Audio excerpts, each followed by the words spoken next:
So guys video చూసే ముందు ఒక చిన్న డిస్క్లైమర్. ఈ వీడియోలో జగన్ గారి గురించి పాజిటివ్స్ ఉంటాయి, అలాగే నెగటివ్స్ కూడా ఉన్నాయి. సో పక్కాగా జగన్ గారి ఫ్యాన్స్ ఎవరైతే ఉంటారో వాళ్ళు పాజిటివ్ పాయింట్స్ని వాడికి కట్ చేసి సోషల్ మీడియాలో పోస్ట్ చేస్తారు.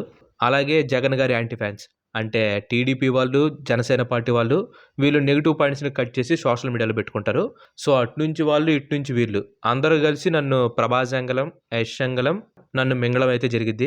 సో నా చిన్న రిక్వెస్ట్ ఏంటంటే మీరు ఇన్ కేస్ ఆ వీడియో వాడితే మాత్రం ఖచ్చితంగా కింద క్రెడిట్స్ అయితే ఇవ్వండి. అలాగే దీనికి సంబంధించిన ఫుల్ వీడియో యూట్యూబ్ ఛానల్లో ఉందని కూడా ఒక చిన్న మెన్షన్ చేయండి. దాంతోపాటు వీడియో పైన ఛానల్ నేమ్ ఉంటుంది కదా, ఆ ఛానల్ నేమ్ను కూడా బ్లర్ చేయకండి. ఇది నా సైడ్ నుంచి ఒక చిన్న రిక్వెస్ట్. సో దయచేసి అది పాటిస్తారని చెప్పి ఆశిస్తున్నాను. ఇప్పుడైతే వీడియోలో ఎక్కడ let's get in to the show. ఇంగ్లీష్లో ఒక సామెత ఉంటుంది, when they going gets tough, the tough gets going అని చెప్పి. దీని అర్థం పరిస్థితులు క్లిష్టంగా మారినప్పుడు బలవంతుడు సవాల్ని ఎదుర్కొనేందుకు కష్టపడి పనిచేస్తాడని. వైఎస్ జగన్మోహన్ రెడ్డి గారిని చూస్తే ఈ సామెత ఖచ్చితంగా అందరికి గుర్తొస్తుంది. పుట్టడంతోనే సిల్వర్ స్పూన్తో పుట్టాడు. తండ్రి అడుగుజాడలో నడుస్తూ పాలిటిక్స్లోకి ఎంటర్ అయ్యాడు.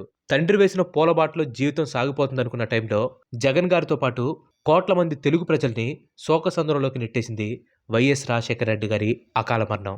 అక్కడి నుంచే జగన్మోహన్ రెడ్డి గారి కష్టాలు మొదలయ్యాయి. అటు తండ్రి పోయిన బాధ, ఇటు తోడుగా ఉంటుందనుకున్న పార్టీ సపోర్ట్ చేయకపోవటం, సిబిఐ వాళ్ళు పెట్టిన కేసులు 18 నెలల పాటు జైలు శిక్ష. దీంతో తండ్రి వేసిన పూలబాట కాస్త ముళ్ళబాటగా మారిపోయింది. ఇక జగన్ పని అయిపోయిందని చెప్పి అందరూ అనుకునే టైంలో అదే ముళ్ళబాటలో 3000 కిలోమీటర్లు పాదయాత్ర చేశాడు. మాట తప్పను మడిమ తిప్పనని చెప్పి తన తండ్రి చెప్పే మాట నిలబెడుతూ ప్రతి పేదవాడి కష్టాన్ని తెలుసుకుని ఆ కష్టాలని తీర్చడం కోసం 2019లో ఆంధ్రప్రదేశ్కి ముఖ్యమంత్రిగా ఎన్నికయ్యారు. ప్రజెంట్ ఇప్పుడు మళ్ళీ ఆంధ్రప్రదేశ్లో ఎలక్షన్స్ రాబోతున్నాయి. ఈ 5 ఏళ్ల పాలనలో రాజశేఖర రెడ్డి గారి పాలన చూసామని చెప్పి కొంతమంది అంటూ ఉంటే, ఒక డిక్టేటర్ని చూసామని చెప్పి ఇంకొంతమంది అంటున్నారు. దీనిలో ఎంతవరకు నిజం ఉందనేది పక్కన పెడితే, ఈసారి జగన్మోహన్ రెడ్డి గారిని ఓడించడం కోసం 3 పార్టీలు కలిసి ఎలక్షన్లో పోటీ చేయబోతున్నాయి. ఒక వ్యక్తిని అడ్డుకోవడానికి 3 వ్యక్తులు కలిసి వస్తున్నారంటే ఆ వ్యక్తి హీరో అయినా ఉండాలి, లేదంటే విలన్ అయినా ఉండాలి. ఇంతకీ జగన్మోహన్ రెడ్డి గారు హీరోనా, విలనా? ఈ 5 ఏళ్ల పాలనలో ఆయన చేసింది చూసి మీరే డిసైడ్ అవ్వండి. రాష్ట్ర పాలనలో ఎవరున్నారనేది పక్కన పెడితే, ఆంధ్రప్రదేశ్లో ఎడ్యుకేషన్ అనేది ఇతర రాష్ట్రాలతో పోలిస్తే అంత మెరుగ్గా అయితే లేదు, ముఖ్యంగా గవర్నమెంట్ స్కూల్స్లో. కానీ వైసీపీ ప్రభుత్వం వచ్చిన తర్వాత ఇది పూర్తిగా మారిపోయింది. ఎలా అయితే ఇప్పుడు నాటిన విత్తనం 20 ఏళ్ల తర్వాత ఫలాలను ఇస్తుందో, ఇప్పుడు గవర్నమెంట్ స్కూల్లో చదువుకునే స్టూడెంట్స్ కూడా 20 సంవత్సరాల తర్వాత రాష్ట్రాన్నే కాదు దేశాన్ని కూడా అభివృద్ధి చేసేలాగా తయారవ్వాలనే ఉద్దేశంతో ఏపీలో చదువుకునే పిల్లల కోసం పలు రకాల స్కీమ్స్ని వైసీపీ ప్రభుత్వం తీసుకొని వచ్చింది. ముందుగా మనబడి నాడు నేడు స్కీమ్. ఈ స్కీమ్ మెయిన్ గోల్ వచ్చేసి స్కూల్స్లో డ్రాప్ అవుట్ రేట్ని తగ్గించడం. డ్రాప్ అవుట్ రేట్ని తగ్గించడం అంటే ఏదో పిల్లలు లేకుండా స్కూల్ టీచర్స్ రిజిస్టర్స్ని నింపేయడం కాదు. గవర్నమెంట్ స్కూల్స్లో మౌలిక సదుపాయాలు లైక్ క్లీన్ టాయిలెట్స్ అండ్ అది కూడా రన్నింగ్ వాటర్ సప్లైతో, అలాగే English labs, compound walls, school గోడల మీద పెయింటింగ్స్, స్టూడెంట్స్ ఇంకా స్టాఫ్కి furniture, drinking water supply, green chalk piece board, ఫ్యాన్లు, లైట్లు, ఇంకా ప్రైవేట్ స్కూల్కి ఏమాత్రం తీసుకోకుండా గవర్నమెంట్ స్కూల్స్ని తీర్చిదిద్దింది జగన్మోహన్ రెడ్డి గారి ప్రభుత్వం. ఈ స్కీమ్స్ని 12,000 కోట్ల బడ్జెట్తో మొత్తం 44,512 స్కూల్స్ని కవర్ చేశారు. నెక్స్ట్ జగన్ అన్న అమ్మఒడి. ఆంధ్రప్రదేశ్లో ప్రైవేట్, పబ్లిక్ స్కూల్స్ చదువుకునే ప్రతి స్టూడెంట్కి ప్రతి సంవత్సరం 15,000 రూపాయలు ఇవ్వటమే ఈ అమ్మఒడి స్కీమ్.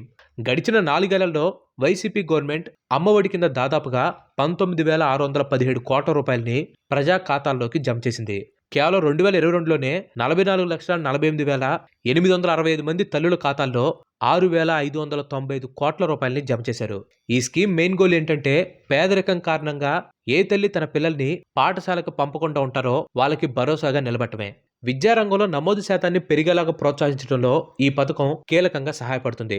విద్యను ప్రోత్సహించడం కోసం జగన్మోహన్ రెడ్డి గారు తీసుకుని వచ్చిన ఇంకో స్కీమ్ జగనన్న విదేశీ విద్యా దీవెన.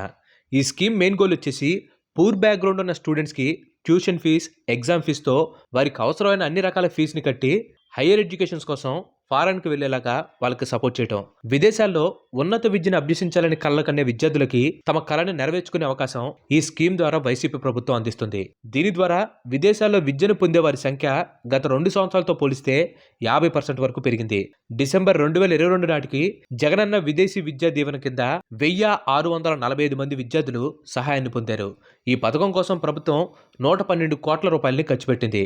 అంతేకాకుండా జగనన్న విద్యా దీవెన అనే ఇంకో స్కీమ్తో క్యాస్ట్తో సంబంధం లేకుండా అర్హత ఉన్న ప్రతి ఒక్కరికి 100% ఫీజు రీయింబర్స్మెంట్ కూడా జగన్మోహన్ రెడ్డి గారి ప్రభుత్వం అందించింది.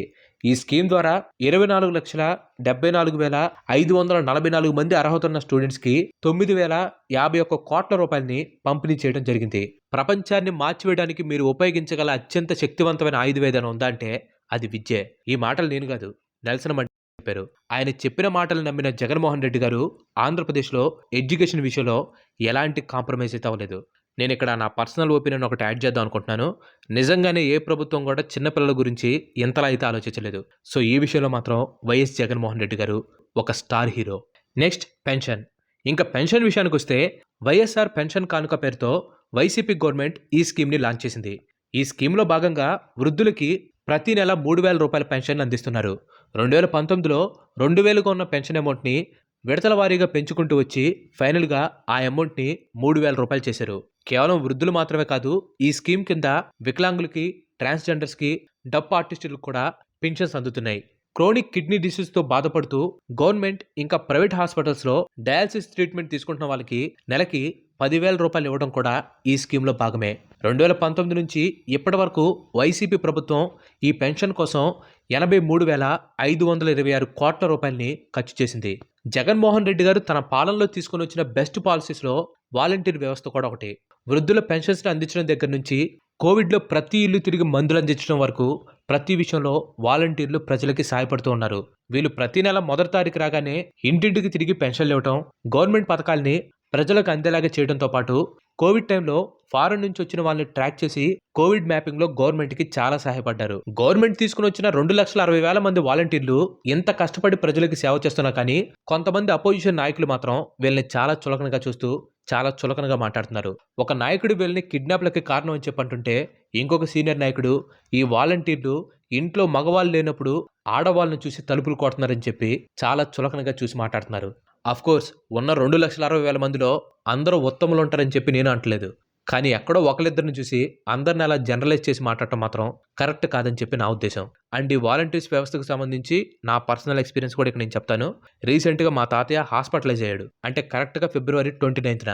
నెక్స్ట్ మార్చి 1వ తారీఖున ఉదయాన్నే 9 గంటలకి మా తాతయ్య ఉన్న హాస్పిటల్ దగ్గరికి వాలంటీర్లు వచ్చి ఆయనకి పెన్షన్ ఇచ్చెళ్ళారు. సో ఇలా వర్క్ చేసే వాళ్ళు చాలా మంది ఉన్నారు. మరి వాళ్ళ గురించి ఎందుకు మాట్లాడరు? Next projects. ఏపీలో ప్రాజెక్ట్స్ విషయంలో కూడా జగన్మోహన్ రెడ్డి గారి ప్రభుత్వం ప్రత్యేక శ్రద్ధను తీసుకుంది. దానికి best example Uddanam water project.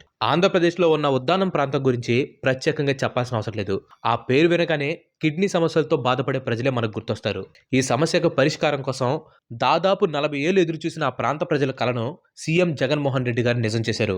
40 సంవత్సరాల నుంచి ఇక్కడ ప్రజలు తాగునీటి సమస్యతో బాధపడుతూ ఉన్నారు. వాళ్ళ ప్రాంతంలో ఉన్న నీరు తాగటం వలన వాళ్ళు కిడ్నీ సమస్యలకు గురవుతున్నారు. ఈ కిడ్నీ సమస్యలతో ఇప్పటికే దాదాపుగా కొన్ని వేల మంది వాళ్ళ ప్రాణాలను కోల్పోయారు. ఈ వ్యాధికి కారణం ఆ ప్రాంతంలో తాగే నీరని తెలిసినా కానీ ఏ ప్రభుత్వం కూడా దాన్ని పెద్దగా పట్టించుకోలేదు. ఇంకా అక్కడ ప్రజలు గత్యంతరం లేక అదే నీటిని తాగుతూ కిడ్నీ సమస్యలకు గురవుతున్నారు. 40 ఏళ్లగా ఎవరూ చేయలేని పని కేవలం 2 సంవత్సరాల్లోనే చేసి చూపించాడు వైఎస్ జగన్మోహన్ రెడ్డి. ఏప్రిల్ 2020లో 700 కోట్ల రూపాయలతో నిర్మాణం చేపట్టిన ఈ ప్రాజెక్ట్ పూర్తి సురక్షిత నీటిని ప్రజలకు అందించింది. ఈ ఉద్దానం ప్రాజెక్టు ద్వారా 807 గ్రామాల ప్రజలకు సురక్షితమైన తాగునీటిని జగన్మోహన్ రెడ్డి గారి ప్రభుత్వం అందించింది. సో ఆ 807 గ్రామాలకి ఖచ్చితంగా జగన్మోహన్ రెడ్డి గారు ఒక పెద్ద హీరోనే. ఇంకపోతే తన తండ్రిలాగే జగన్మోహన్ రెడ్డి గారు కూడా పేదవాళ్ళ ఆరోగ్యానికి పెద్దపీటను వేశారు. మొదట్లో కుటుంబానికి 5 లక్షల కవరేజ్ ఉండే ఆరోగ్యశ్రీ స్కీమ్ని డిసెంబర్ 2023 నుంచి 25 లక్షలకి జగన్మోహన్ రెడ్డి గారు పెంచారు. కోవిడ్-19 టైంలో కోవిడ్ ట్రీట్మెంట్ను కూడా ఆరోగ్యశ్రీలో చేర్చి ఫ్రీ ట్రీట్మెంట్తో పాటు వ్యాక్సిన్స్ను కూడా ఆయన ఉచితంగా అందించారు. వీటితో పాటు జగనన్న దీవెన, జగనన్న చేయూత, జగనన్న ఆసరా, వెలుగొండ ప్రాజెక్ట్ ఇలా చెప్పుకుంటూ పోతే జగన్మోహన్ రెడ్డి గారు చేసిన మంచి పనులు చాలానే ఉన్నాయి. ఇక అవన్నీ చెప్పుకుంటూ కూర్చున్నాడంటే నేను పేటీఎం బ్యాచ్ అని చెప్పి డప్పు కొడుతుందని చెప్పి కింద కామెంట్స్లో వేసుకుంటూ ఉంటారు. ఆల్రెడీ ఇప్పటికే స్టార్ట్ అయిపోయి ఉంటుంది. సో వాటన్నిటి గురించి నేను ఎలక్షన్ స్పెషల్గా సపరేట్గా వీడియో చేస్తాను. సో ఇప్పటివరకు అయితే జగన్ గారిని హీరోగా చూపించిన కొన్ని ఎగ్జాంపుల్స్ అయితే చెప్పాను. అండ్ ఇక్కడ మీరు ఒకటి బాగా గమనించాల్సిన విషయం ఏంటంటే 2 సంవత్సరాల పాటు కోవిడ్తో పోరాడినా కానీ జగన్మోహన్ రెడ్డి గారి ప్రభుత్వం వీటన్నిటిని పూర్తి చేయగలిగింది. Every hero is villain in someone story అని చెప్పి ఇంగ్లీష్లో ఇంకొక సామెత కూడా ఉంది. అంటే ఏ హీరో అయినా సరే ఇంకొకరి స్టోరీలో విలన్ అవుతాడని. నాకు తెలిసి ఇండియాలో అబ్దుల్ కలాం గారు తప్పించి ఏ రాజకీయ నాయకుడు కూడా 100% జెన్యూన్ అయితే కాదు. అండ్ ఏ గవర్నమెంట్ కూడా 100% పర్ఫెక్ట్ అయితే కాదు. సో జగన్మోహన్ రెడ్డి గారి 5 సంవత్సరాల పాలనలో ఆయన్ని విలన్ చేసిన కొన్ని సంఘటనలు కూడా ఉన్నాయి. ఆ సంఘటనలేంటో ఇప్పుడు చూద్దాం. సో గైస్, ఇంతవరకు ఈ వీడియో చూసారంటే ఈ వీడియో మీకు నచ్చిందని అనుకుంటున్నాను. మీకు గనుక నచ్చినట్టయితే ఖచ్చితంగా ఈ వీడియోని లైక్ చేయండి. అండ్ అలాగే మీరు మన ఛానల్‌కి ఇంతవరకు కనుక సబ్స్క్రైబ్ అవ్వనట్లయితే మన ఛానల్‌కి తప్పకుండా సబ్స్క్రైబ్ అయ్యి పక్కన ఉన్న గంటని ఆల్ ఆప్షన్ పెట్టుకోండి. ఆల్రెడీ లైక్ చేసి, షేర్ చేసి, సబ్స్క్రైబ్ చేసిన వారికి చాలా చాలా థాంక్స్. ఫస్ట్ వన్, క్యాపిటల్‌ని ఫైనలైజ్ చేయకపోవటం. 5 ఏళ్ల పాలన పూర్తి వస్తున్నా కానీ ఆంధ్రప్రదేశ్ క్యాపిటల్ విషయంలో మాత్రం ఇంకా ఎటువంటి క్లారిఫికేషన్ తెలియదు. టీడీపీ గవర్నమెంట్ డిక్లేర్ చేసిన అమరావతిని పూర్తిగా డెవలప్ చేయలేదు. పోనీ ఆల్టర్నేటివ్‌గా ప్రపోజ్ చేసిన 3 క్యాపిటల్స్‌ని డెవలప్ చేశారంటే అది కూడా ఎక్కడ కనిపించట్లేదు. కనీసం డెవలప్ చేసే పనులు కూడా పూర్తి స్థాయిలో అయితే మొదలుపెట్టలేదు. 20 ఏళ్ల తర్వాత వచ్చే ఫలాలపైన ఎక్కువ శ్రద్ధ పెట్టింది జగన్మోహన్ రెడ్డి గారి ప్రభుత్వం. అదే ఎడ్యుకేషన్ గురించి చెప్పాం కదా! ఆ ఎడ్యుకేషన్ పైన జగన్మోహన్ రెడ్డి గారి ప్రభుత్వం ఎక్కువ శ్రద్ధ పెట్టింది. కానీ ప్రస్తుతం ఉన్న అన్‌ఎంప్లాయ్‌మెంట్ మీద పెద్ద శ్రద్ధ అయితే పెట్టలేదు. అనుకున్న స్థాయిలో ఉద్యోగాలు తీసుకురావడంలో వైసీపీ ప్రభుత్వం విఫలమైంది. గవర్నమెంట్ ఆఫీసులో ఉన్న 2.5 లక్షల వేకెన్సీస్‌ని భర్తీ చేయడంలో జగన్మోహన్ రెడ్డి ప్రభుత్వం ఫెయిల్ అయిందని చెప్పి అపోజిషన్ లీడర్లు వైసీపీ గవర్నమెంట్‌ని నిలదీస్తున్నారు. 2019 ఎలక్షన్స్‌కి ముందు ఏ స్పెషల్ స్టేటస్ అయితే తీసుకురాలేదని చెప్పి టీడీపీ అధినేత అయిన చంద్రబాబు నాయుడు గారిని నిలదీశారో అదే స్పెషల్ స్టేటస్‌ని తీసుకురావడంలో వైఎస్ జగన్మోహన్ రెడ్డి గారు కూడా ఫెయిల్ అయ్యారు. వైఎస్ జగన్మోహన్ రెడ్డి గారు అధికారంలోకి రావడానికి ఇంకొక ముఖ్య కారణం ఆయన మద్యపానాన్ని నిషేధిస్తానని చెప్పి మాట ఇవ్వటం. అయితే మద్యపానం నిషేధం చేయకుండా మద్యం రేట్లను పెంచి కొత్త బ్రాండ్స్‌ని వైసీపీ ప్రభుత్వం వల్ల అమ్ముతున్నారు. ఎన్నో సంవత్సరాల నుంచి ముందుకు కదలని పోలవరం ప్రాజెక్ట్‌ని జగన్మోహన్ రెడ్డి గారి గవర్నమెంట్ వచ్చినా కూడా ఇదిగో అదిగో అంటూ వాయిదా వేస్తూ వచ్చారు. యాక్చువల్‌గా దాని వెనకాల చాలా పెద్ద స్టోరీని వాళ్ళు చెప్పడం జరిగింది. గత ప్రభుత్వం ఆ ప్రాజెక్ట్‌ని సరిగ్గా కట్టలేదని, వాటన్నిటిని మళ్ళీ రీమోడిఫై చేసి పోలవరం ప్రాజెక్ట్‌ని కడుతున్నారని, అలాగే అదరాబెదరాగా కట్టేసి ప్రజల్ని మోసం చేయరని చెప్పి వైఎస్ జగన్మోహన్ రెడ్డి గారు అన్నారని చెప్పి కొన్ని ఇంటర్వ్యూస్‌లో అయితే బయటకొస్తున్నాయి. సో ఏది ఏమైనా కానీ ప్రజలు ఫైనల్‌గా చూసేది అవుట్‌పుట్‌ని. సో ఆయన మాటిచ్చినట్టు పోలవరం ప్రాజెక్ట్‌నైతే ఆయన పూర్తి చేయలేకపోయారు. ఇది కూడా జగన్మోహన్ రెడ్డి గారి గవర్నమెంట్‌కి పెద్ద మైనస్. వీటన్నిటితో పాటు సొంత బాబాయ్ మర్డర్ కేసుని ఎప్పటికొక కొలిక్కి తీసుకురాకపోవటం జగన్మోహన్ రెడ్డి గారికి ఒక మాయని మచ్చలాగా ఉండిపోతుంది. వీటన్నిటితో పాటు మెయిన్‌గా ఉన్న ఇంకొక మైనస్, ప్రభుత్వ ఉద్యోగులకి టయానికి జీతాలు అందకపోవటం. జీతాలైతే పడుతున్నాయి. కానీ 1 నుంచి 10వ తారీఖు మధ్యలో ఎప్పుడో ఒకసారి ఆ జీతాలు వేస్తున్నారు. దీంతో ప్రభుత్వ ఉద్యోగుల్లో చాలా మంది వాళ్ళు పెట్టుకున్న లోన్స్‌కి పెనాల్టీస్ కట్టుకోవాల్సిన పరిస్థితి వస్తుంది. అండ్ అలాగే ఐటీ సెక్టార్‌కి సంబంధించి ఆంధ్రప్రదేశ్‌లో మనకు ఎలాంటి డెవలప్‌మెంట్ అయితే కనిపించట్లేదు. కానీ జగన్మోహన్ రెడ్డి గారి ప్రభుత్వం చెప్పేది ఏంటంటే పెద్ద సమిట్స్ పెట్టి ఆల్రెడీ చాలా కంపెనీస్‌ని ఆల్రెడీ ఆంధ్రప్రదేశ్‌లో పెట్టుబడి పెట్టడం కోసం పిలిచామని చెప్తున్నారు. బట్ ఇక్కడ కూడా సేమ్ థింగ్, ప్రజలు చూసిందే నమ్ముతారు. ఇన్ కేస్ అది అండర్ కన్‌స్ట్రక్షన్‌లో ఉన్నా కానీ వాళ్ళు పూర్తి అయితేనే దాన్ని సపోర్ట్ చేస్తారు. బట్ ఈ ఐటీ సెక్టార్ విషయంలో మాత్రం నేను పూర్తిగా వెళ్ళనని చెప్పి కంక్లూడ్ చేయను. ఎందుకంటే ఐటీ సెక్టార్ డెవలప్‌మెంట్ అవ్వడం అనేది అంత చిన్న విషయం అయితే కాదు. సో ఈ విషయంలో మాత్రం నేను 50-50 అనబోతున్నాను. మేబీ నెక్స్ట్ టర్మ్ అవకాశం వస్తే మాత్రం ఏవైనా ఐటీ సెక్టార్‌లో డెవలప్‌మెంట్ కనిపించే అవకాశం ఉంటుందేమో.